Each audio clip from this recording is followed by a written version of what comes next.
દેશ આજે હર્ષોલ્લાસ સાથે 80મો સ્વતંત્રતા દિવસ ઉજવી રહ્યો છે. દિલ્હીના ઐતિહાસિક લાલ કિલ્લાની પ્રાચીર પરથી વડાપ્રધાન નરેન્દ્ર મોદીએ સતત 13મી વખત રાષ્ટ્રધ્વજ ફરકાવી દેશને સંબોધિત કર્યો. આ પ્રસંગે લાલ કિલ્લા પર પહેલી વાર વંદે માતરમનું પણ ગાન થયું. વડાપ્રધાને પોતાના સંબોધનમાં દેશની નારી શક્તિ, યુવા શક્તિ, રમતગમત ક્ષેત્ર માટે અગત્યની જાહેરાતો કરી છે.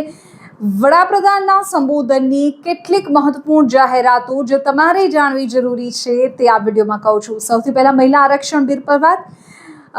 પીએમ મોદીએ નારી શક્તિ વંદના બિલ અંગે બોલતા વિપક્ષ અને તમામ રાજકીય પક્ષોને અપીલ કરી કે મહિલાઓને સંસદ અને વિધાનસભાઓમાં 33% આરક્ષણ આપવા માટે આ બિલને મંજૂર કરી દેવાય.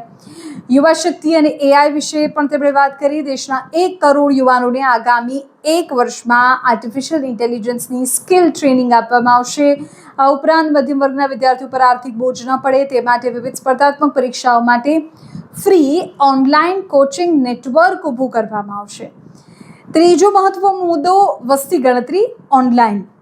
વડાપ્રધાને દેશવાસીઓને આહ્વાન કર્યું કે આગામી વસ્તી ગણતરીમાં ટેકનોલોજીનો ઉપયોગ કરીને નાગરિકો પોતે જ પોતાની સચોટ વિગતો ઓનલાઈન ભરી શકશે.